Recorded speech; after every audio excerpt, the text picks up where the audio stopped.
Good morning students, सुप्रभात। मैं Arvind sir फिर से वॉइस पर एक नया वीडियो लेकर आपके सामने आया हूँ।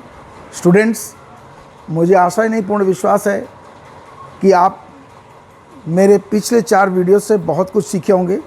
बहुत सारी जो कन्फ्यूजन्स थी, जो भ्रांतियाँ थी, वो भ्रांतियाँ आपकी दूर हुई होंगी, राइट। और अब धीरे धीरे हम रियल वॉइस चेंज की तरफ बढ़ रहे हैं। पहले, दूसरे और तीसरे वीडियो में हमने विशेषकर जो बेसिक्स हैं वो जानने का प्रयास किया, जिसमें मैंने बताया आपको कि वॉइस को मास्टर करने के लिए कौन कौन सी 4-5 चीज़ें हैं जिस पर मास्टरी होना ज़रूरी है, और उसको हमने क्लियर किया। चौथे वीडियो से वॉइस चेंज में हम लोग आ गए हैं। वॉइस चेंज करने के पहले भी हमने कुछ पढ़ा था चौथे वीडियो में, और ये 5वां वीडियो है जिसमें हम लोग वॉइस चेंज के बारे में आगे जानेंगे। तो समय है हम लोग ज़रा रिकैप कर लें, मतलब what are the important things that we have learn till now, ये जानना ज़रूरी है, ठीक है ना। इसके पहले कि हम आगे बढ़े हैं, ये जान लें कि आज तक हमने बहुत कुछ सीखा, उसमें जो इम्पॉर्टेंट चीज़ें हैं वो हमने क्या सीखा, उसका एक्सप्लेनेशन में नहीं जाते।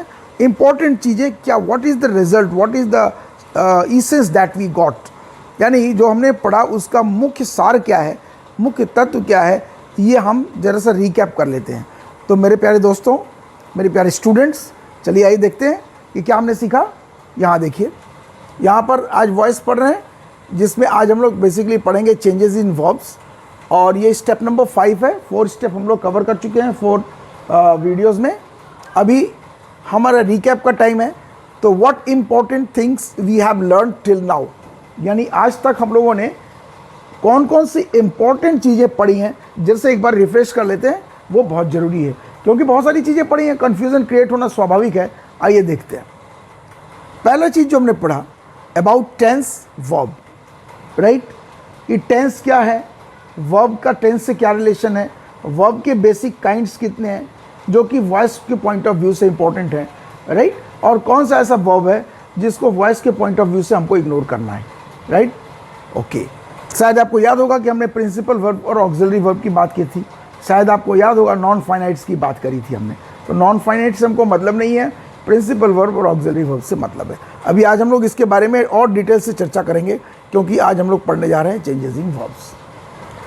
जो दूसरी इंपॉर्टेंट चीज़ हमने सीखा वो क्या था, how to find subject and object of a verb, right. कि किसी भी दिए हुए सेंटेंस में किसी वर्ब का सब्जेक्ट कौन है और उस वर्ब का ऑब्जेक्ट कौन है। ये बड़ा इंपॉर्टेंट है, क्योंकि स्टेप 1 में वर्ब को पहचानना जरूरी है, और स्टेप 2 में इसी वर्ब का सब्जेक्ट और इसी वर्ब का ऑब्जेक्ट हमें निकालना पड़ता है, राइट। तो एक सीक्वेंशियल वे में चल रहे थे। वर्ब्स के बारे में जाना, वो वर्ब से निकला सब्जेक्ट और वर्ब से निकला उसका ऑब्जेक्ट, ये जान गए हम लोग। फिर थर्ड हमने क्या सीखा कि voice versus narration and active versus passive.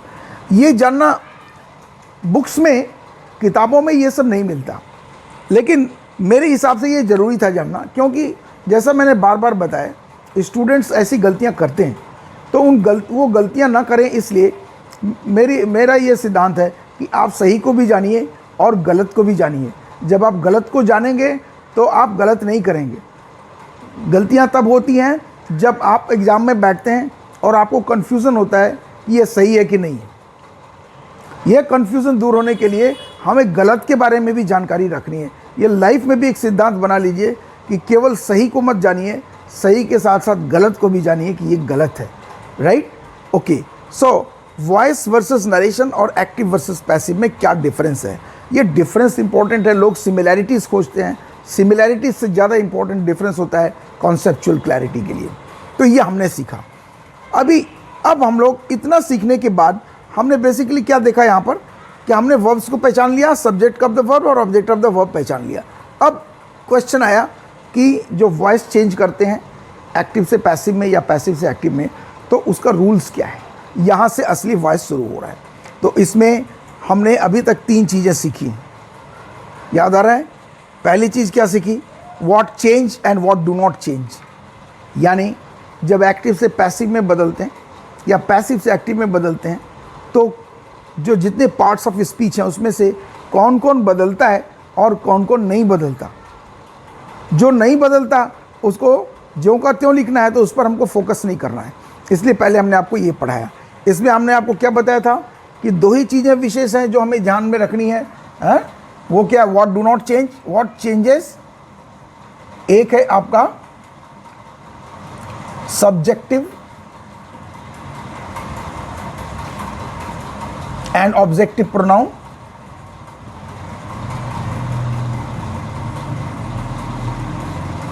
Right, ये हमने बताया प्रोनाउन में चेंज होता है। और दूसरा हमने बताया वर्ब, वर्ब्स में चेंजेस होते हैं, ठीक है। तीसरा स्ट्रक्चर में होता है, वो हम लोग और आगे डिस्कस करेंगे। दूसरा हमने बताया कि SOOS रिलेशनशिप, ये क्या है, S फॉर सब्जेक्ट और O फॉर ऑब्जेक्ट। तो सब्जेक्ट ऑब्जेक्ट में चेंज हो जाता है और ऑब्जेक्ट सब्जेक्ट में चेंज हो जाता है, ये हमने SOOS रिलेशन में बताया। यदि कोई सेंटेंस या कोई स्टेटमेंट एक्टिव वॉइस में है तो पैसिव में डालते समय एक्टिव का सब्जेक्ट पैसिव का ऑब्जेक्ट हो जाता है और एक्टिव का ऑब्जेक्ट पैसिव का सब्जेक्ट हो जाता है। और यदि वो पैसिव में है तो उसको एक्टिव में बदलना है, तो हम उसको ऐसे ही समझेंगे, पैसिव का सब्जेक्ट एक्टिव में ऑब्जेक्ट हो जाता है और पैसिव का ऑब्जेक्ट एक्टिव में सब्जेक्ट हो जाता है। ये वर्ब ऑब्जेक्ट, ये ऑब्जेक्ट सब्जेक्ट रिलेशन हमने सीखा। उसके बाद फाइनली हमने सीखा कि प्रोनाउंस में कैसे चेंज होते हैं। इसमें हमने आपको बताया था कि basically subjective and objective pronoun में चेंज होता है, और ख़ास तौर से जो पर्सनल प्रोनाउन है, कितने, I, we, you, he, she, it, they, यही है, I, we, you, he, she, it, they. एक इंट्रोगेटिव प्रोनाउन भी आता है हु, उसके बारे में हम लोग अलग से चर्चा करेंगे। I, we, you, he, she, it, they, I, we, you, he, she, it, they, ये 7 जो प्रोनाउंस हैं, इसके हर एक के 5-5 फॉर्म हैं। 5 में से सिर्फ 2 का यूज़ है इसमें, एक है सब्जेक्टिव और एक है objective. I, me, we, us, you, you, he, him, she, her, it, they, them, बस इतने से मतलब है, ठीक है, यही चेंज होता है। ओके, तो ये चीज़ें हमने सीखी हैं। इसमें से ध्यान दीजिए, ये subject and object, right, what changes and what do not change, subject object relationship and change rule in pronoun, ये हमने पढ़ा। हमने जाना कि वर्ब प्रोनाउन में चेंज होता है और वर्ब्स में चेंज होता है। इसमें प्रोनाउन का हमने लिया और प्रोनाउन के बारे में हमने डिस्कस किया। हमने आपको एक्सरसाइज भी दिया था, शायद आप लोग उसको कर लिए होंगे, ठीक है। आज हम लोग अब आगे पढ़ना शुरू करेंगे, चेंज इन प्रोनाउन के बाद चेंज इन वर्ब, यही आज का टॉपिक है। तो दोस्तों, स्टूडेंट्स, हम लोग आज वर्ब्स के बारे में पढ़ने जा रहे हैं, लेकिन वर्ब्स के बारे में, वर्ब चेंजेस के बारे में पढ़ने के लिए हमें यहाँ पर 2 स्पेशल एस्पेक्ट यहाँ पर दिख रहे हैं, चेंजेस इन वर्ब्स। इसमें 2 बातें हमने एक्सप्लेन किया है। पहला पॉइंट है अबाउट वर्ब्स और दूसरा है चेंजेस प्रॉपर इन वर्ब्स। यानी वर्ब का चेंज समझने के लिए वर्ब के बारे में कुछ 4 थिंग्स जानना जरूरी है, 4 चीज़ें, है ना। यही सारे बेसिक्स हैं जो बच्चे इग्नोर करते हैं, स्टूडेंट्स इग्नोर करते हैं। यहाँ तक कि हमने कई लोगों को 11th में भी बच्चे आ गए हैं, उसको इग्नोर करते हैं। तो ये सारी चीज़ें एक बार आपको लग सकती हैं कि सर लेंदी है, लेकिन लेंदी नहीं है। आपका बेस जितना क्लियर होगा, जितना मजबूत होगा, आपकी शाखा पत्ती, शाखा पत्ती और जो ब्रांचेज हैं वो सब अच्छे निकलेंगे। तो लेट अस सी, 2 चीज़ें इसमें आ रही हैं। एक, चेंजेस इन वर्ब्स में पहला चीज़ अबाउट वर्ब्स, वर्ब के बारे में हम कुछ जानेंगे, राइट। और ख़ास तौर से 4 चीज़ें जानेंगे वर्ब के बारे में, जो कि ये चेंजेस समझने के लिए, वर्ब्स में जो चेंजेस हैं उसको समझने के लिए 4 चीज़ें जानना जरूरी है। इसमें से पहला चीज़ जो फर्स्ट है, verbs in relation to object, that is what is the relation between verb and object. Verb and object का रिलेशन बहुत इंपॉर्टेंट है, राइट। वर्ब और सब्जेक्ट का रिलेशन इंपॉर्टेंट इसलिए नहीं है क्योंकि बिना सब्जेक्ट के भी सेंटेंस हो सकता है, राइट। अभी आइए देखते हैं यहाँ पर।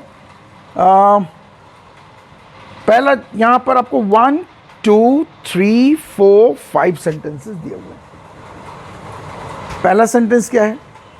The president delivered a speech, right. Second sentence क्या है?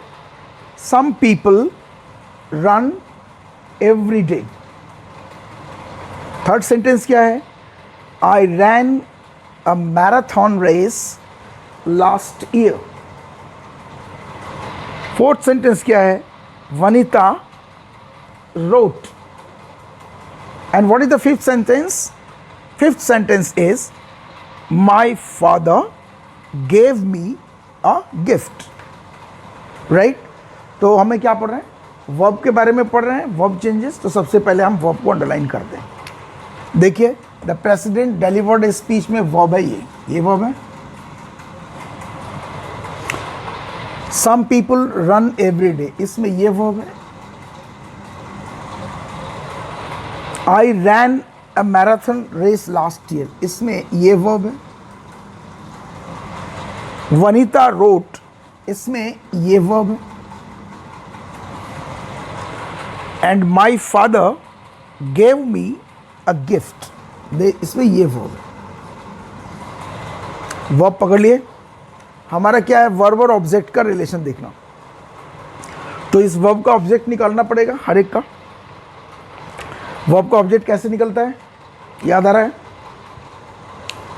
WHOM whom और WHAT what, ये दो क्वेश्चन पूछने से हम वर्ब का बेसिकली आंसर निकाल सकते हैं. तो आइए जरा देखते हैं. Delivered, the president delivered. Delivered what? President ने क्या डिलीवर किया? आंसर आ गया अ स्पीच. ये पूरा का पूरा एक ऑब्जेक्ट, राइट, क्योंकि ये व्हाट का आंसर बता रहा है. Delivered what? Delivered a speech. Next आइए. Some people run every day, right. अब जरा इसका रन से पूछते हैं. Some people run what? कुछ लोग रोज दौड़ते हैं, है ना. तो दौड़ते हैं तो क्या दौड़ते हैं? इसका आंसर मिलेगा. Will you get answer? No, नहीं मिल सकता. यानी व्हाट का आंसर नहीं मिल सकता.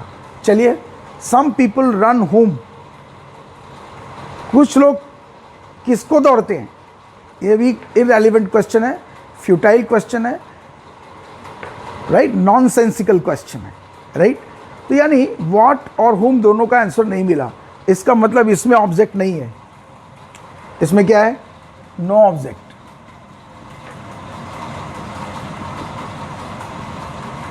चलिए नेक्स्ट देखते हैं. I ran a marathon race last year, right. मैं पिछले वर्ष एक मैराथन रेस दौड़ा. रैन. चलिए रैन से पूछते हैं व्हाट रैन, क्या दौड़ा? ये पूरा दौड़ा, एक मैराथन रेस दौड़ा. This is object, right. क्योंकि रन का होम से नॉनसेंसिकल क्वेश्चन है, होम पूछ नहीं सकते, इसलिए व्हाट निकाल करके क्वेश्चन पूछा. रैन मतलब क्या दौड़ा? तो मैराथन रेस दौड़ा. What? This is object of this verb. Next देखिए. वनिता रोट, वनिता ने लिखा. क्या लिखा? कुछ तो लिखा होगा ना, लेकिन इसमें दिया नहीं है. इसमें object not known, object not known. Object का पता नहीं है. हो सकता है, ऑब्जेक्ट हो सकता है, लेकिन इस ऑब्जेक्ट का पता नहीं है ये क्या होगा. Next is my father gave me a gift, right. चलिए गिव से पूछते. My father gave what? क्या दिया मेरे पिता ने? अ गिफ्ट, यही दिया. ये ऑब्जेक्ट हो गया.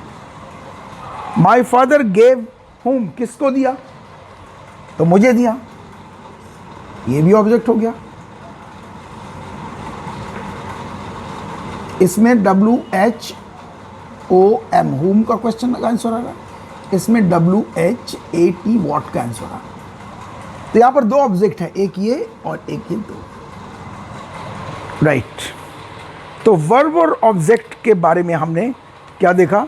ये फर्स्ट सेंटेंस में वर्ब का ऑब्जेक्ट है सेकेंड सेंटेंस में वर्ब का ऑब्जेक्ट हो ही नहीं सकता। थर्ड सेकेंड में वर्ब का ऑब्जेक्ट उसी वर्ब का ऑब्जेक्ट है। जैसे यहाँ रन दिया है ना, रन, ये भी रन का सेकेंड फॉर्म रैन है। यहाँ पर रन का ऑब्जेक्ट हो ही नहीं सकता, और यहाँ पर उसी रन के सेकेंड फॉर्म का ऑब्जेक्ट है, राइट। तो कभी कभी ऐसे वर्ड्स आ जाते हैं जिसमें कुछ वर्ब के ऑब्जेक्ट हो ही नहीं सकते और कुछ वर्ब के ऑब्जेक्ट हो सकते हैं और नहीं भी हो सकते। आगे देखिए, यहाँ पर रोट है, रोट का ऑब्जेक्ट हो सकता है लेकिन यहाँ नहीं है। इस सेंटेंस में रोट का ऑब्जेक्ट दिया नहीं है, तो लिखा ऑब्जेक्ट नॉट नोन, हो सकता है लेकिन। माई फादर गेव, और यहाँ पर गेव वर्ब है, इसके दो ऑब्जेक्ट आ रहे हैं, एक मी और एक गिफ्ट, राइट। तो इन सारी चीज़ों से वर्ब और ऑब्जेक्ट के बारे में रिलेशन क्या निकला? पहला निकला कि सम वर्ब्स, वर्ब और ऑब्जेक्ट के बारे में क्या निष्कर्ष निकला। चलिए यहाँ पर मैं लिखता हूँ और आप देखिए ध्यान से, है ना। चलिए, ये हमने मिटा दिया है।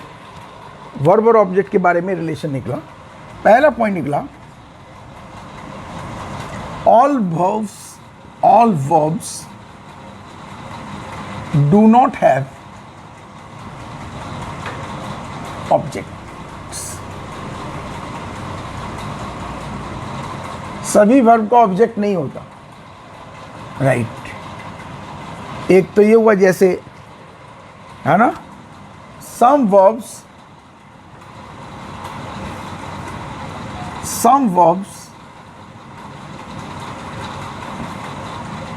may have object but not mentioned।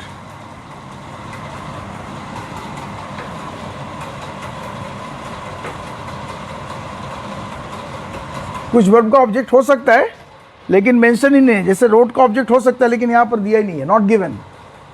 तो इसका क्या सीखा? there may be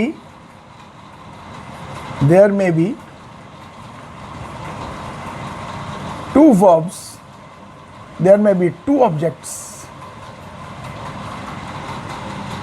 there may be two or more objects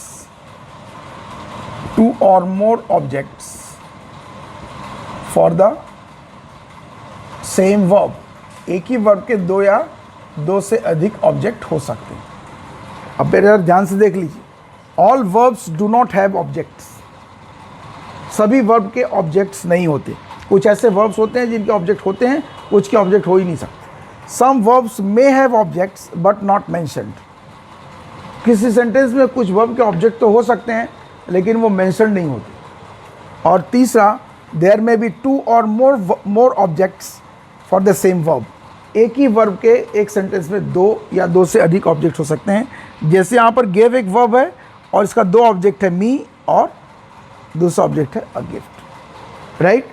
तो हमने निष्कर्ष निकाला कि वर्ब का ऑब्जेक्ट हो भी सकता है सेंटेंस में और वर्ब का ऑब्जेक्ट नहीं भी हो सकता है। इन दोनों के बेस पर इसका क्लासिफिकेशन किया गया कि जिस वर्ब का ऑब्जेक्ट होता है उसको हम ट्रांजिटिव वर्ब बोलते हैं, और जिस वर्ब का ऑब्जेक्ट नहीं होता उसको हम इनट्रांजिटिव वर्ब बोलते हैं।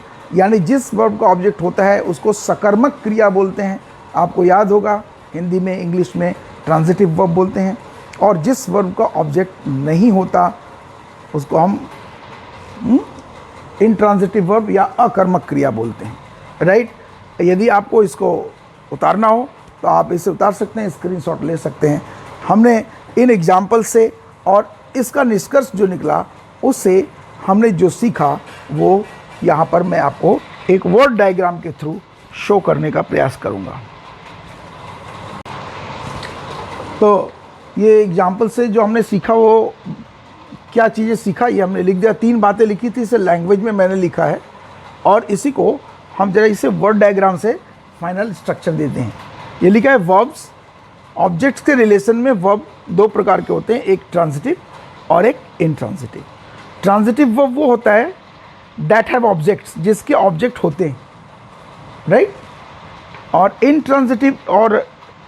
इनट्रांजिटिव वर्ब के बारे में दो बातें हमने सीखी कि दे डोंट, कुछ ऐसे वर्ब्स हैं जो कि जिसके ऑब्जेक्ट नहीं दिए, हो सकते हैं, they don't have objects but can have, है ना, ऐसे वर्ब्स जिसके ऑब्जेक्ट तो सेंटेंस में नहीं दिया है लेकिन ऑब्जेक्ट हो सकता है, तो उसको भी हम इनट्रांजिटिव में डालते हैं। और दूसरा एक केस आता है कि those verbs that can't have objects, यानी जिसके ऑब्जेक्ट हो ही नहीं सकते, वो एक दूसरा इनट्रांजिटिव वर्ब होता है। तो वर्ब के ऑब्जेक्ट से रिलेशन से क्या पता चला और हम क्यों सीख रहे हैं, ये यस रीजन है क्योंकि SOOS रिलेशन आपको याद होगा, जिसमें मैंने बताया था कि एक्टिव का सब्जेक्ट पैसिव में ऑब्जेक्ट हो जाता है और एक्टिव का ऑब्जेक्ट पैसिव में सब्जेक्ट हो जाता है। तो जब ऑब्जेक्ट रहेगा ही नहीं तो हम कैसे उसको सब्जेक्ट में बदलेंगे। इसका मतलब कि एक्टिव टू पैसिव चेंज करने के लिए ऑब्जेक्ट का होना या पैसिव टू एक्टिव चेंज करने के लिए ऑब्जेक्ट का होना बहुत ज़रूरी है। यानी जो इनट्रांजिटिव वर्ब होगा उसको हम पैसिव वॉइस में या एक्टिव वॉइस, उसको हम एक्टिव वॉइस में चेंज नहीं, पैसिव वॉइस में चेंज नहीं कर पाएंगे क्योंकि उसका ऑब्जेक्ट ही नहीं है, राइट।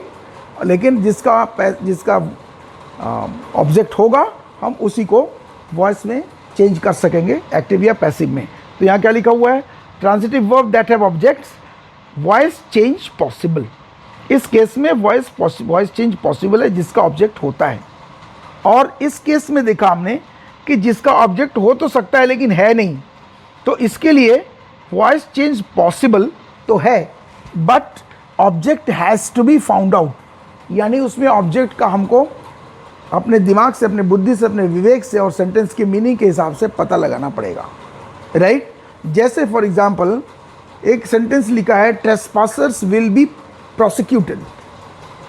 एक यहाँ सेंटेंस मैं लिखता हूँ आपके सामने,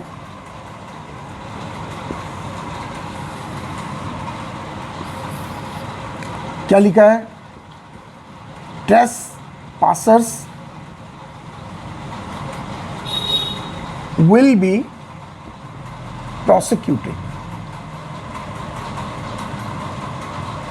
इसका मतलब बिना इजाजत के प्रवेश करने वालों को दंडित किया जाएगा। ट्रेसपासर्स मतलब बिना इजाजत के, बिना आज्ञा के यदि किसी एक निषेध स्थान में प्रवेश करता है तो उसमें लिखा रहता है कि ट्रेसपासर्स विल बी प्रोसिक्यूटेड, यानी बिना आज्ञा के, बिना अनुमति के प्रवेश करने वाले दंडित किए जाएंगे। अब यहाँ पर जरा देखते हैं, विल बी यहाँ पर वर्ब है और प्रोसिक्यूटेड यहाँ पर मेन वर्ब है ना, तो वर्ब हो गया पूरा। तो यहाँ पर ये पैसिव वॉइस में है। अब इसको एक्टिव बदलने के लिए पता करना पड़ेगा ना कि कौन बदलेगा भाई, कौन दंडित करेगा। यहाँ दिया नहीं है, trespassers will be prosecuted by whom, किसको प्रोसिक्यूट किया जाएगा, ट्रेसपासर्स को। हु विल बी प्रोसिक्यूटेड ये सब्जेक्ट है, लेकिन किसको प्रोसिक्यूट करें, कौन प्रोसिक्यूट करेगा, कौन दंडित करेगा, ये दिया नहीं है। तो हमें खुद से सोचना पड़ेगा। यदि इसको एक्टिव में बदलना होगा तो इसका ऑब्जेक्ट क्या हो सकता है, लॉ हो सकता है, यानी कानून हो सकता है। इसका मतलब कानून बिना इजाज़त के, बिना अनुमति के प्रवेश करने वालों को दंडित करेगा, ये इसका एक्टिव में निकलेगा। तो हमने सोचा कि प्रोसिक्यूटेड तो कौन प्रोसिक्यूट करेगा, वो उसका ऑब्जेक्ट होगा, राइट। तो कौन करता है प्रोसिक्यूट, भाई लॉ करता है, कानून करेगा, उसको दंडित देगा, या गवर्नमेंट करती है, गवर्नमेंट उसको दंडित करेगी। तो हम इसका सब्जेक्ट या तो लॉ हो सकता है, द लॉ हो सकता है, या द गवर्नमेंट हो सकता है। ये हमने इन्वेंट किया या हमने सोच करके निकाला। यहाँ पर ये इंट्रांजिटिव वर्ब है लेकिन हमने इसका ऑब्जेक्ट सोच कर निकाला। Voice change possible but object has to be found out, right. इसका ऑब्जेक्ट हो सकता है, दिया नहीं है, राइट। अब तीसरा केस आता है कांट हैव ऑब्जेक्ट्स, यानी जिसका ऑब्जेक्ट हो ही नहीं सकता। ऐसे केस में उसका जब ऑब्जेक्ट ही नहीं हो सकता, जैसे go, I go to school every day, right. Who goes, I subject, I go what, मैं क्या जाता हूँ, सिली क्वेश्चन, मैं किसको जाता हूँ, सिली क्वेश्चन। गो का कोई ऑब्जेक्ट हो ही नहीं सकता, इसलिए इसको हम पैसिव वॉइस में इस सेंटेंस को नहीं बदल सकते। इसलिए पढ़ाया गया कि वर्ब के बारे में जो फर्स्ट थिंग वो जानना है वो ये है कि जिस सेंटेंस में वर्ब का ऑब्जेक्ट पॉसिबल है दिया है या पॉसिबल है, उसी को हम पैसिव वॉइस में या एक्टिव वॉइस में चेंज कर पाएंगे, राइट। जो इंट्रांजिटिव वर्ब है जिसका ऑब्जेक्ट हो ही नहीं सकता, उसको हम पैसिव वॉइस में नहीं बदल सकते, राइट। ठीक है, अब अगला पॉइंट हम लोग जो पढ़ेंगे वो नेक्स्ट पॉइंट होगा वर्ब्स के बारे में, दूसरा पॉइंट, राइट। ये हम अभी एक कुछ यहाँ पर एक डायग्राम शो करते हैं, उसके बाद हम उसको बताएंगे। स्टूडेंट्स, हम लोगों ने पहली चीज़ वर्ब के बारे में जान लिया। अब दूसरी चीज़ क्या जानना है यहाँ पर, इसको जानने के लिए जो अबाउट वर्ब्स में 4 थिंग्स से एक चीज़ हम लोग पढ़ चुके, ट्रांजिटिव वर्ब, इंट्रांजिटिव वर्ब। अब हम लोग पढ़ेंगे सेकंड थिंग अबाउट वर्ब, वो क्या है, इस सेंटेंस से क्लियर होगा। 1 2 3 4 sentence. Sentence 1, she can sing songs, right. Sentence number 2, they have completed their work. Sentence number 3, Vanita ate ice cream. Sentence number 4, why does she not like movies? अब हमें verbs के बारे में पढ़ना है, तो चलिए हम लोग वर्ब्स को अंडरलाइन करते हैं। sing, completed, have, ate, does, like, ये सब वर्ब्स हैं, राइट। तो यहां पर देखिए सेंटेंस नंबर 1 में 2 वर्ब मिलकर के एक वर्ब बना रहे हैं, राइट। ये है एक्शन वर्ड सिंग, जिसको हम बोलते हैं Prince action word, action word, action verb, action word और AW, और ये कैन इसके साथ लगा हुआ है, right. Secondly, they have completed their work, यहां कंप्लीटेड ये एक्शन वर्ड है और हैव उसके साथ एक दूसरा वर्ब जुड़ा हुआ है। थर्ड सेंटेंस में देखिए, वनीता एट आइसक्रीम, इसमें एक ही वर्ड है एक्शन वर्ड, इसके साथ कोई भी दूसरा वर्ब नहीं जुड़ा हुआ है। And then finally, why does she not like movies, इसमें यहाँ लाइक हो गया एक्शन वर्ड और इसके साथ ये जुड़ा हुआ है does, right. So now you can understand in 4 example से क्या क्लियर होता है। प्रिंसिपल वर्ब, एक्शन वर्ड किसी सेंटेंस में अकेले भी आ सकता है, राइट, या किसी सेंटेंस में एक दूसरे वर्ब जिसको कि हम ऑक्सिलियरी वर्ब AV कहते हैं, उनके साथ आ सकता है, राइट।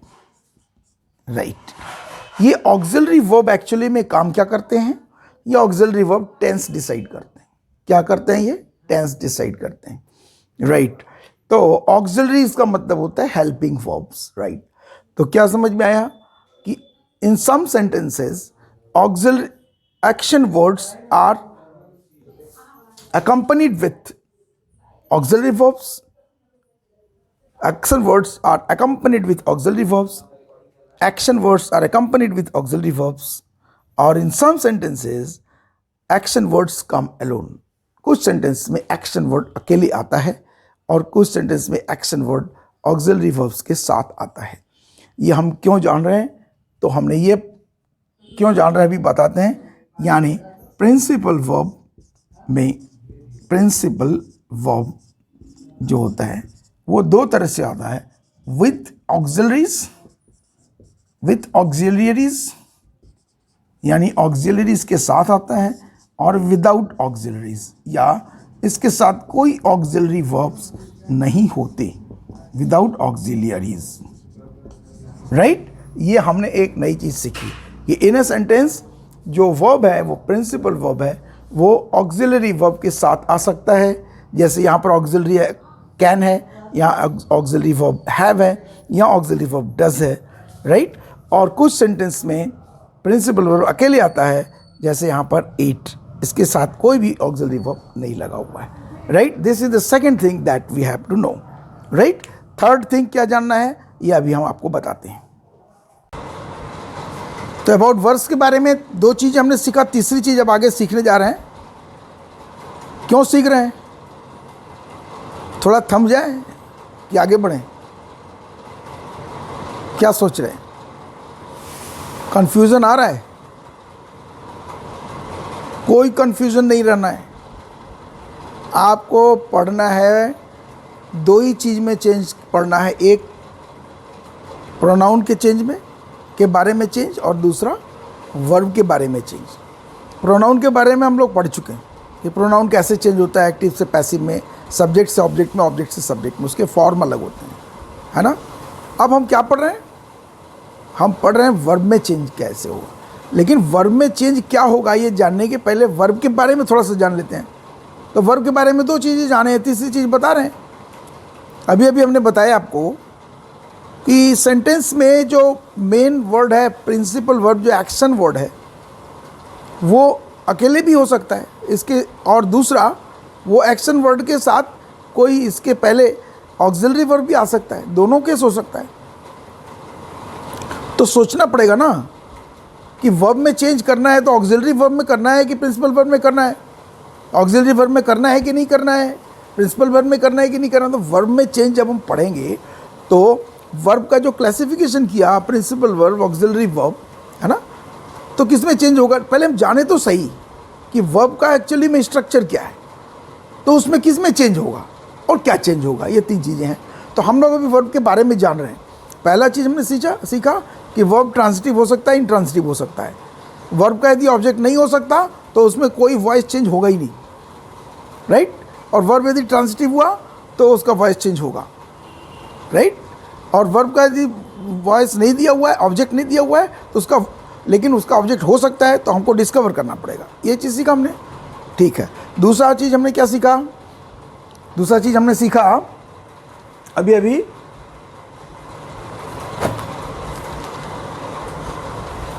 यस कि वर्ब्स जो आते हैं वॉइस के पॉइंट ऑफ व्यू से, वो प्रिंसिपल वर्ब और ऑक्सिलरी वर्ब होते हैं। ये वर्ब अकेले भी आ सकता है, एक्शन वर्ड, उसके साथ ऑक्सिलरी वर्ब भी आ सकता है ना।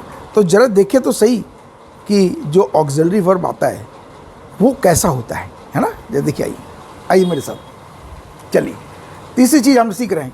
हमने बताया कि वर्ब जो होता है वो प्रिंसिपल और ऑक्सिलरी 2 तरह का हो सकता है। ये दोनों साथ भी आ सकते हैं, ये अकेले भी आ सकता है, लेकिन ये अकेले नहीं आ सकता, याद रखिएगा। ऐसा नहीं है कि अकेले ये आ गया और ये नहीं आया। ये हेल्पिंग वर्ब है, ये हेल्प करता है सिर्फ। यहाँ देखिए लिखा हुआ है। तो ये ऑक्सिलरीज के बारे में देखा गया तो ऑक्सिलरीज कुल मिला के इंग्लिश में इतना ही है। यानी प्रिंसिपल वर्ब के साथ आने वाला जो हेल्पिंग वर्ब है उसको हम 2 ही क्लास में क्लासीफाई कर सकते हैं, एक प्राइमरी ऑक्सिलरी और एक मॉडल ऑक्सिलरी, राइट। ये मॉडल्स जो है ये अलग से रखे गए हैं क्योंकि ये अलग अलग प्रकार के वर्ब होते हैं। इन दोनों में अंतर होता है, ये हम अभी नहीं जान रहे हैं। हम सिर्फ ऑक्सिलरीज पढ़ रहे हैं क्योंकि जब आपको वर्ब का चेंज पढ़ना पड़ेगा तो आपसे ये नहीं पूछेगा कि ये मॉडल ऑक्सिलरी की प्राइमरी ऑक्सिलरी है। इससे क्या मतलब आपको पता है ये ऑक्सिलरी है, इसमें चेंज होगा, ये मॉडल हो चाहे कुछ भी हो। लेकिन फिर भी फॉर योर कन्वीनियंस हमने इसको डिवाइड कर दिया यहाँ पर। तो प्राइमरी ऑक्सिलरीज में हमने 1, 2, 3, 4 4 क्लासेस बनाए और मॉडल ऑक्सिलरीज में 1, 2, 3, 4, 5, 6, 7, 8 इतने क्लासेस बना दिए हमने, ठीक ना। ओके, तो चलिए देखते हैं कि ये पूरा इंग्लिश में आने वाला प्राइमरी ऑक्सिलरीज कितना है, उसकी लिस्ट क्या देखें। यहाँ पर हमने देखिए लिखा है डू, डज, डिड और BEB, ये एक क्लास में दिया हमने, राइट। दूसरा क्या दिया? Is, am, are, was, were plus, यानी इसके बाद हमारा मेन प्लस का मतलब इसके बाद प्रिंसिपल वर्ब आएगा।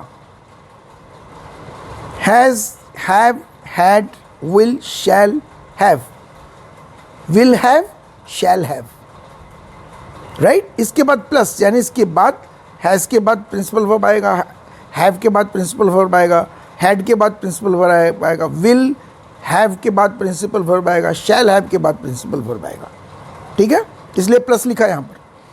हैज़, हैव, हैड, बीन, यानी has been, have been, had been, यानी हैज़ बीन के साथ कोई प्रिंसिपल वर्ब आएगा, हैव बीन के साथ कोई प्रिंसिपल वर्ब आएगा, हैड बीन के साथ कोई प्रिंसिपल वर्ब आएगा, विल हैव बीन के बाद कोई प्रिंसिपल वर्ब आएगा, शैल हैव बीन के बाद कोई प्रिंसिपल वर्ब आएगा, राइट।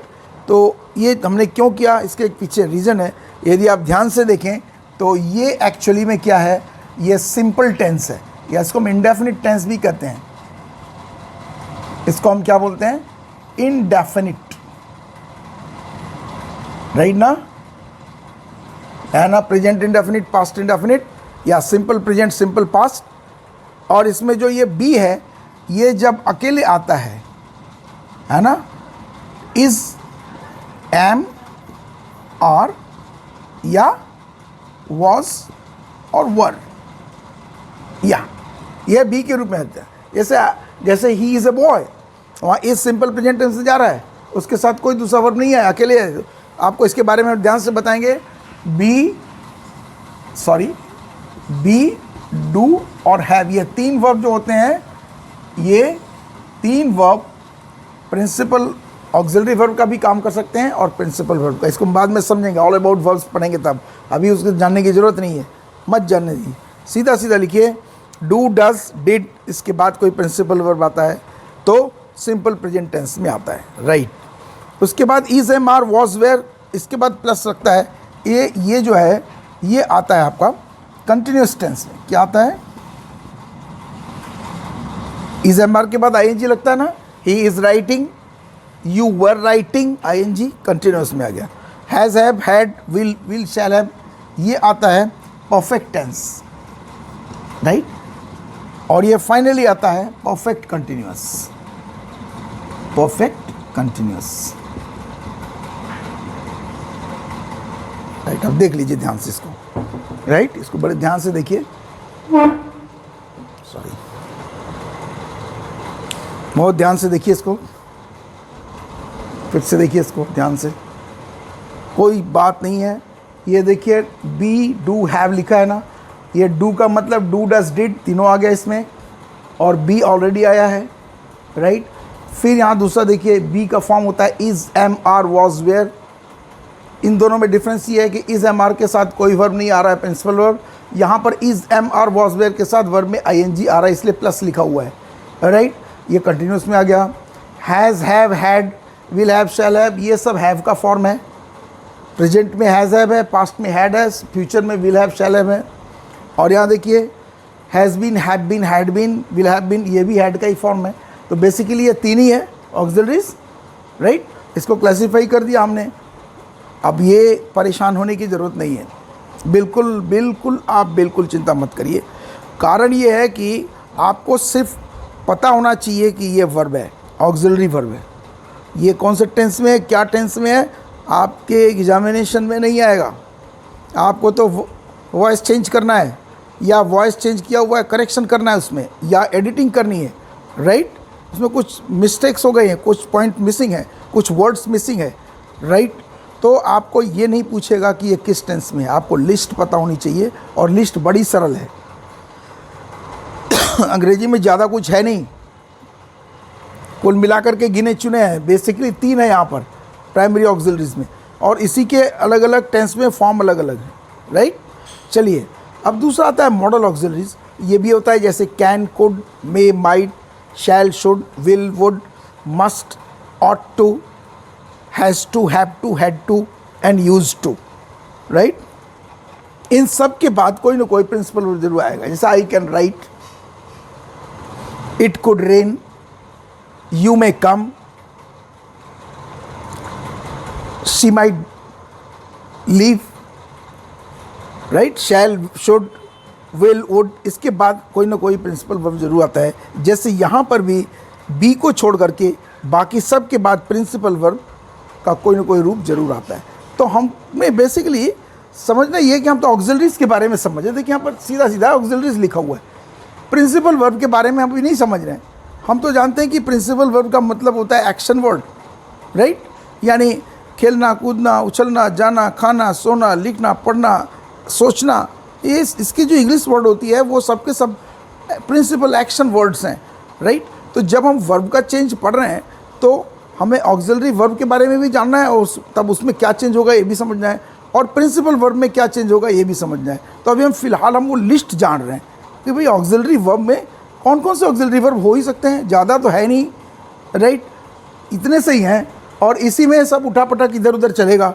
तो ज़रा देखेंगे, बड़ा मज़ा आएगा, देखिएगा आप उसको करने में। हम लोग जब उसका चेंज पढ़ेंगे तो बड़ा ही आनंद आएगा। मैं दिखाऊंगा आपको कि कैसे आपके पास लिस्ट है तो इंग्लिश में उसके पास कोई ऑप्शन ही नहीं बचा इसके सिवा लेने का। मैं बहुत मज़ा आएगा, हम देखेंगे उसको। राइट। तो ये आपकी लिस्ट है मॉडल ऑक्सिलरीज और प्राइमरी ऑक्सिलरीज की। ये लिस्ट आपको मैक्सिमम पता ही होगा, है ना। आप लोग 10th में आ गए हैं, 11th में आ गए हैं, 9th में आ गए हैं, तो ये लिखते लिखते आपको पता है कि इसके अलावा कोई ऑक्सिलरी वर्ब्स बेसिक है नहीं इंग्लिश लैंग्वेज में, इंग्लिश ग्रामर में बेसिकली। तो हमें ये लिस्ट पता हो गई, एक रिफ्रेशमेंट हो गया, राइट। तो तीसरी चीज़ हमने जाना कि वर्ब्स प्रिंसिपल वर्ब और ऑक्सिलरी वर्ब है। ये प्रिंसिपल वर्ब ऑक्सिलरी वर्ब के साथ भी आ सकता है और ये अकेले भी आ सकता है, राइट। हमें समझना होगा जब हम चेंज ऑफ वर्ब पढ़ेंगे, चेंज ऑफ वर्ब पढ़ेंगे, तो प्रिंसिपल जब अकेले आएगा तो उसमें क्या चेंज होगा, और यदि वो ऑक्सिलरी वर्ब के साथ आएगा तो ऑक्सिलरी वर्ब में क्या चेंज होगा और प्रिंसिपल वर्ब में क्या चेंज होगा। ये चेंज का रूल हम आगे पढ़ेंगे, ठीक है। अभी ये लिस्ट सफिशेंट है, इसको आप ध्यान से देखिए, चाहे तो आप इसे उतार भी सकते हैं या इसका स्क्रीनशॉट ले सकते हैं, ठीक है। इसके बाद हम अभी आगे पढ़ाते हैं। तो वर्ब्स के बारे में जानने के बाद जो 3-4 बातें हमने वर्ब्स के बारे में जानी, अब समय है ये जानने का कि वर्ब में एक्टिव से पैसिव में जाते समय क्या चेंज होता है और कैसे होता है। हमने ये भी जान लिया कि जो वर्ब में 2 पार्ट हैं, ऑक्सिलरी वर्ब और प्रिंसिपल वर्ब। तो हम जब वर्ब चेंज पढ़ेंगे तो रूल ऑफ चेंज पढ़ेंगे। अब ये हमारा टाइम आ गया है कि अब हम ये समझें कि वर्ब में ऑक्सिलरी वर्ब में क्या चेंज होता है और प्रिंसिपल वर्ब में क्या और कैसे चेंज होता है। तो हम लोग रूल पढ़ेंगे। सेकेंड पॉइंट जो हमने बताया था, फर्स्ट पॉइंट अबाउट वर्ब्स था और सेकेंड पॉइंट है rules of verb change. First point हमने कवर कर लिया है, अब हम रूल्स पढ़ रहे हैं कि एक्टिव से पैसिव में बनाते समय या पैसिव से एक्टिव में बनाते समय वर्ब में क्या चेंज होता है। इसमें रूल नंबर 1 यहाँ पर मैंने लिखा नहीं है, क्योंकि रूल नंबर 1 लिखने से अच्छा है कि पहले हम लोग इसको एनालाइज़ करें। ये एनालाइज करके हम इससे रूल निकालेंगे कि एक्चुअली में ये सेंटेंसेस हैं और इससे ये रूल निकल करके आता है। चलिए, यहाँ पर हम सबसे वर्ब का चेंज पढ़ रहे हैं, चेंजेस इन वर्ब। तो वर्ब को अंडरलाइन करते हैं। यहाँ पर एक ही वर्ब है टेल, ये वर्ब का फर्स्ट फॉर्म है, राइट। और यहाँ पर राइट ये वर्ब है, ये प्रिंसिपल वर्ब है अकेला, और ये प्रिंसिपल वर्ब है, इसके साथ एक ऑक्सिलरी वर्ब आया है। ये एक्टिव में है और ये पैसिव में है। थीव्स टेल लाइज जनरली, इसका पैसिव है, lies are told by thieves generally, right. इसमें देखिए वर्ब का चेंज देख रहे हैं हम लोग, है ना।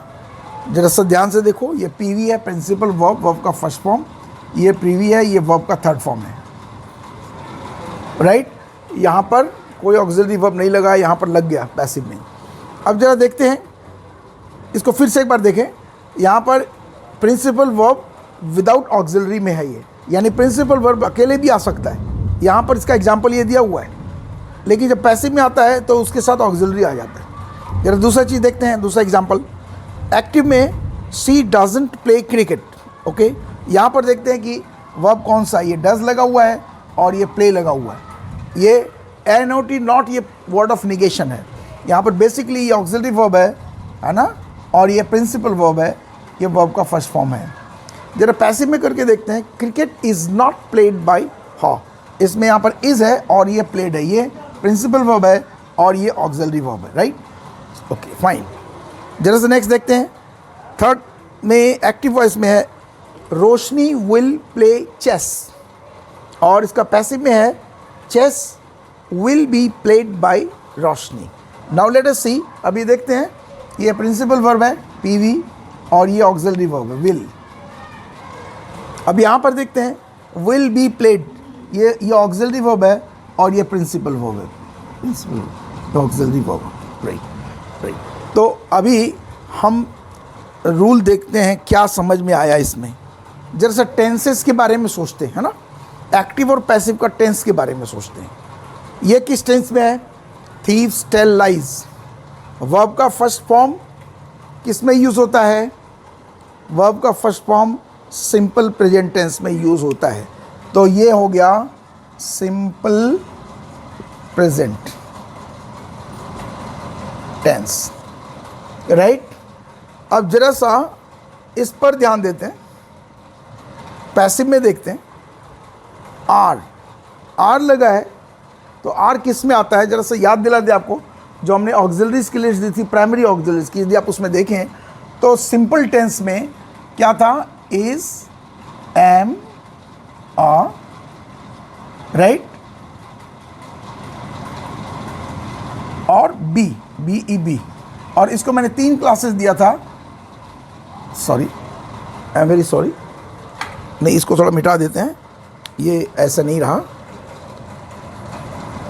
ये ऐसे नहीं रहा। जो हमने सिंपल प्रेजेंट टेंस में देखा, सिंपल टेंस में देखा था, सिंपल प्रेजेंट टेंस में, सिंपल टेंस में क्या देखा था, डू, डज, डिड, और इसके साथ था बी ई बी। और बी में 3 फॉर्म थे, इज, एम, और पास्ट ये प्रेजेंट में था, और इसके साथ पास्ट में था वॉज और वर, यही था ना। तो अब जरा ध्यान से देखिए, ये डू और डज, ये जो है ये डू और डज ये सिंपल प्रेजेंट टेंस में आता है, यानी, और डिड सिंपल पास्ट टेंस में आता है। बी का प्रयोग सिंपल प्रेजेंट टेंस में इज, एम, आर की तरह होता है, और बी का प्रयोग सिंपल पास्ट टेंस में वॉज, वर होता है। समझ में आ रहा है? ध्यान से देखिए, आपको ये पता है कि was, were simple present tense में लगता है यदि वो अकेले आए, इसके साथ कोई वर्ब नहीं। जैसे ही वॉज ए लॉयर, तो वॉज के बाद लॉयर आ गया, इसमें कोई वर्ब नहीं है, प्रिंसिपल वर्ब ही वेयर है। तो जब बी अकेले आता है तो वो सिंपल प्रेजेंट टेंस में होता है, is, am, are, was, were. Be का प्रेजेंट टेंस में फॉर्म है is, am, are, past tense में फॉर्म है वॉज, वर। ठीक है, तो यहाँ देखते हैं, यहाँ पर वर्ब का first form simple present tense है, और यहाँ भी आर लगा हुआ है, यानी ये सिंपल प्रेजेंट टेंस में है। ध्यान से सोचिएगा मेरी बात। एक्टिव वॉइस किस टेंस में है, सिंपल प्रेजेंट टेंस में, और पैसिव वॉइस में आर लगा हुआ है, इज, एम, आर, ये प्रेजेंट टेंस में आता है सिंपल में, है ना, ये प्रेजेंट में आता है सिंपल में, इसलिए यहाँ पर यह सिंपल प्रेजेंट टेंस में, यानी ये वाला जो सेंटेंस है ये भी सिंपल प्रेजेंट टेंस में, राइट। अब जरा सेकंड सेंटेंस लेते हैं। सेकंड सेंटेंस में लिखा है डज, और वर्ब का वर्ब लिखा हुआ है। तो डज किस में आता है, देखिए, डज आता है, डज आता है, डू, डज आता है सिंपल प्रेजेंट में। किस में आता है, सिंपल प्रेजेंट में। तो ये सेंटेंस क्या, सिंपल प्रेजेंट, राइट। ये जो सेंटेंस है ये भी सिंपल प्रेजेंट में गया, राइट।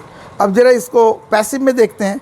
ये क्या लिखा है, इज़ लगा है ना, हम अभी पेन वर्ब को छोड़ देते हैं, इज़ लगा है ना, तो इज़ किस में आ रहा है, इज़ किस में आ रहा है, सिंपल प्रेजेंट टेंस में, यानी ये सेंटेंस भी सिंपल प्रेजेंट टेंस में है। यानी एक्टिव वॉइस यदि सिंपल प्रेजेंट टेंस में है तो पैसिव वॉइस भी सिंपल प्रेजेंट टेंस में है, right. Now coming to example number 3, you see, Roshni will play chess, यहाँ लिखा हुआ है, राइट। अब जैसे इसका देखते हैं, ऑक्सिलरी वर्ब यूज हुआ है क्या, विल।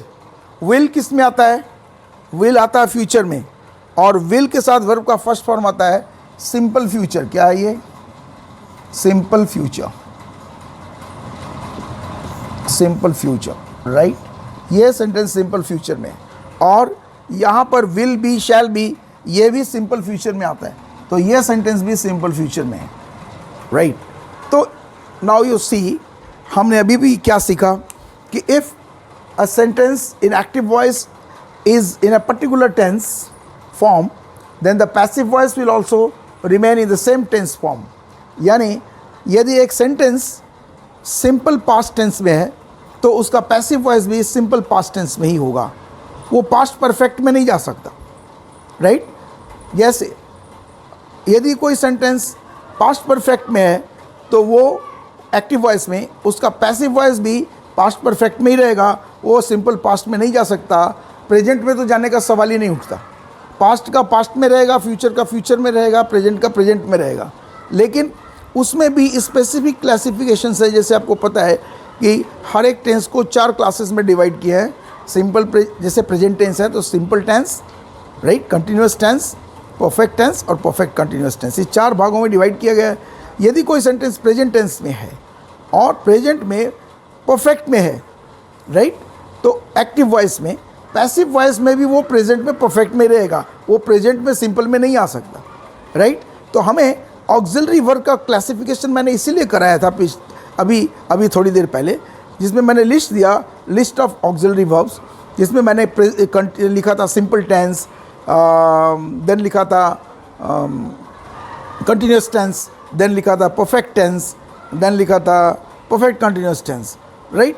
तो हमें ऑक्सिलरी वर्ब देख करके पता चलेगा कि ये स्पेसिफिक टेंस कौन सा है, क्या ये सिंपल पास्ट है या प्रेजेंट परफेक्ट है या फ्यूचर कंटिन्यूस है।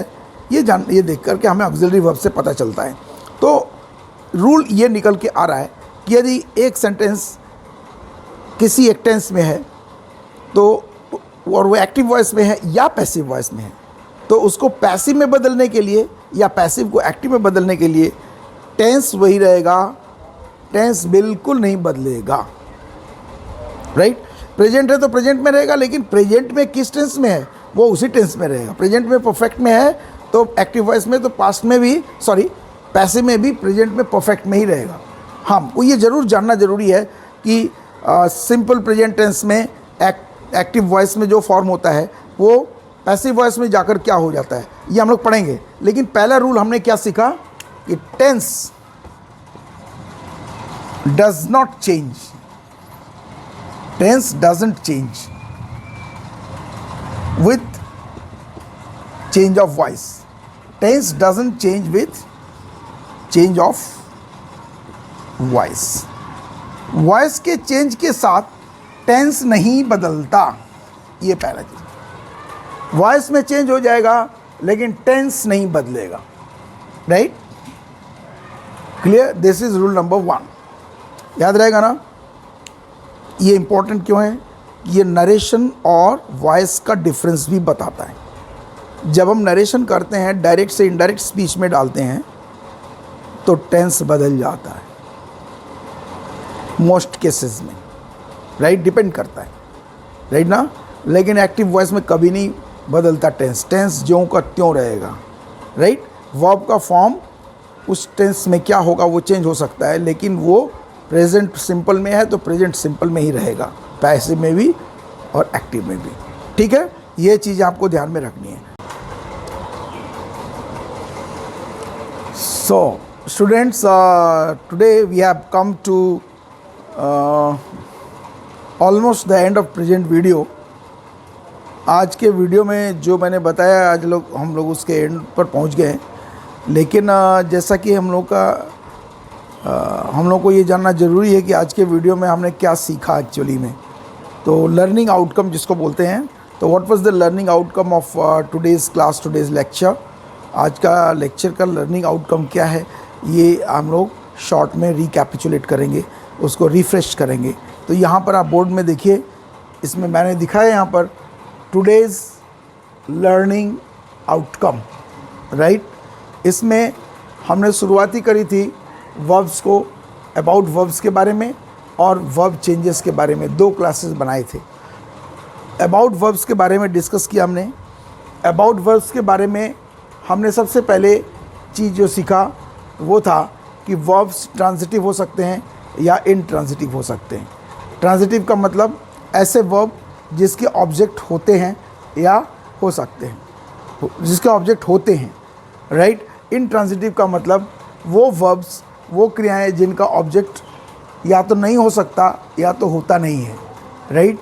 तो ये इम्पोर्टेंट इसलिए था क्योंकि वॉइस के पॉइंट ऑफ व्यू से यदि किसी भी सेंटेंस में किसी वर्ब का ऑब्जेक्ट नहीं है या नहीं हो सकता तो उसका वॉइस चेंज नहीं किया जा सकता। इसलिए ये जानना ज़रूरी है हमें कि कोई सेंटेंस में यदि वर्ब दिया है उसका ऑब्जेक्ट हो सकता है कि नहीं हो सकता। यदि उसका ऑब्जेक्ट बिल्कुल नहीं हो सकता तो हम उसे कंप्लीट इनट्रांजिटिव वर्ब कहेंगे और उसका हम वॉइस चेंज नहीं कर पाएंगे, राइट। इसकी जगह पर दूसरा लेते हैं, यदि हम कोई सेंटेंस लेते हैं जिसमें वर्ब ट्रांजिटिव होता है, उसमें ऑब्जेक्ट हो सकता है या है, तो उसका वॉइस चेंज पॉसिबल है। दूसरा चीज़ हमने ये सीखा कि वर्ब्स का दूसरा क्लासिफिकेशन है प्रिंसिपल वर्ब और ऑक्सिलरी वर्ब के रूप में। इसका मतलब ही हुआ कि यदि हम किसी सेंटेंस को देखते हैं तो उस सेंटेंस में एक एक्शन वर्ड होता है जिसको हम प्रिंसिपल वर्ब कहते हैं, और उसके साथ कोई ना कोई ऑक्सिलरी वर्ब आ सकता है या आता है या नहीं आता है। एक सेंटेंस में जो वर्ब है प्रिंसिपल वर्ब अकेले आ सकता है या उसके साथ कोई ऑक्सिलरी वर्ब आ सकता है, और ऑक्सिलरी वर्ब के बारे में मैंने बताया था कि ये एक हेल्पिंग वर्ब है, ये टेंस डिसाइडिंग वर्ब है, यानी ये टेंस डिसाइड करता है। उसके बाद मैंने ऑक्सिलरी वर्ब के बारे में बताया कि ऑक्सिलरी वर्ब बेसिकली 2 काइंड्स हम उसको क्लास में डिवाइड करते हैं। एक है प्राइमरी ऑक्सिलरीज और दूसरा है मॉडल ऑक्सिलरीज। प्राइमरी ऑक्सिलरीज जो टेंस डिसाइडिंग होता है, एक्चुअली में ये भी टेंस डिसाइडिंग है, लेकिन प्राइमरी ऑक्सिलरीज जो होते हैं वो उसके बारे में हमने बताया और उसका लिस्ट दिया और उसको क्लासीफाई किया, राइट। उसको 4 क्लासेस में क्लासीफाई किया था, simple tense, continuous tense, perfect tense and perfect continuous tense, उसका लिस्ट दिया था मैंने। और इसके बाद हमने मॉडल ऑक्सिलरीज दिया था और उसके भी कितने मॉडल ऑक्सिलरीज हैं उसकी लिस्ट हमने प्रोवाइड करी थी। हमने ये बताया था कि किसी सेंटेंस में यदि प्रिंसिपल वर्ब के साथ कोई ऑक्सिलरी वर्ब आएगा तो इस लिस्ट में से कोई ना कोई एक होगा, राइट। इतना जानने के बाद हम लोगों ने अबाउट वर्ब्स के बाद इतना जान लिए। जानने के बाद जो दूसरी चीज़ हमें शुरू में बताई थी वो रूल्स ऑफ वर्ब चेंज, यानी वर्ब चेंज का रूल्स हमें पढ़ना था। इसमें हमने एक रूल आज बताया। क्या रूल बताया? कि tense does not change with change of voice, यानी वॉइस बदलेगा लेकिन उस सेंटेंस का टेंस नहीं बदलेगा। एक्टिव वॉइस यदि प्रेजेंट परफेक्ट टेंस में है तो पैसिव वॉइस भी प्रेजेंट परफेक्ट टेंस में ही रहेगा, राइट। और यदि active voice future continuous tense, future perfect tense में है तो पैसिव वॉइस भी फ्यूचर परफेक्ट टेंस में ही रहेगा, राइट। ये हमने जाना। तो आज इतना सीखने के बाद हम आपको एक छोटा सा टेस्ट देते हैं, राइट, जो आप प्रैक्टिस करेंगे और अभी आपके बोर्ड पर वो टेस्ट आ जाएगा जिसको हम बोलते हैं टेस्ट योरसेल्फ। आज टुडेज़ लर्निंग आउटकम में आपको सीखने के लिए एक टेस्ट दिया जा रहा है। इस टेस्ट को आप स्क्रीनशॉट ले लीजिए और घर पर बैठ कर के आराम से करिए। यदि ना समझ में आए, कुछ कन्फ्यूज़न हो तो एक बार फिर से इस वीडियो को देखिए, और यदि फिर भी ना समझ में आए तो पिछला वीडियो देखिए, क्योंकि कहीं ना कहीं first, second, third, fourth video के बीच में और ये 5th वीडियो के बीच में जो लिंक है वो कहीं ना कहीं मिसिंग हो रहा है। वो लिंक मिस नहीं होना चाहिए, इसलिए ये आपको वीडियो को फिर से देखना चाहिए। यदि समझ में नहीं आ रहा है सवाल तो मैं आपको अभी बोर्ड पर वो टेस्ट योरसेल्फ का क्वेश्चन देता हूँ। कर दिए? तो स्टूडेंट्स, ये है क्वेश्चंस टेस्ट योरसेल्फ। यहाँ पर देखिए क्वेश्चन क्या है, tell which change is correct and which incorrect. Verb change को ध्यान में रखते हुए आपको करना है कि नीचे जो चेंज किया गया एक्टिव से पैसिव में, उसमें से कौन सा चेंज करेक्ट है और कौन सा चेंज इनकरेक्ट है। यहाँ पर 1 लिखा हुआ है ए और P, A for active, P for passive. Active में दिया हुआ है, उसका पैसिव किया हुआ है। ये जो एक्टिव से पैसिव में चेंज किया हुआ है, वर्ब को ध्यान में रखते हुए आपको देखना है कि वो चेंज है कि वो चेंज करेक्ट है कि इनकरेक्ट है, राइट। यदि करेक्ट है तो आप लिखेंगे नंबर 1 करेक्ट चेंज, यदि इनकरेक्ट है तो लिखेंगे इनकरेक्ट चेंज। इसी तरह से 2 में एक्टिव पैसिव है, इस चेंज में वर्ब को ध्यान में रखते हुए चेंज करेक्ट किया गया है कि नहीं। 3rd में, 4th में और 5th में ये आपको लिखना है। ये 4 एग्जाम्पल्स आपको दिए गए एक्टिव से पैसिव में चेंज का, खास तौर से वर्ब चेंज को ध्यान में रखते हुए। यदि वर्ब चेंज सही है तो करेक्ट चेंजेस हैं, यदि वर्ब चेंज गलत है तो रॉन्ग चेंजेस हैं। ये आपको ध्यान में रख करके इसकी प्रैक्टिस करनी है, राइट। इसका आंसर मैं नेक्स्ट वीडियो में बताऊंगा। Thank you very much. Like करना ना भूलें, क्योंकि मेरा एक ही उद्देश्य है, मैं बार बार कहता हूँ कि आपको बिल्कुल क्रिस्टल क्लियर करना, आपकी प्रॉब्लम्स को सॉल्व करना। कमेंट में ज़रूर बताएं कि क्या चीज़ आपको समझ में नहीं आई, ताकि मैं इससे बेहतर वीडियो लेकर आपके पास आ सकूं। Thank you very much.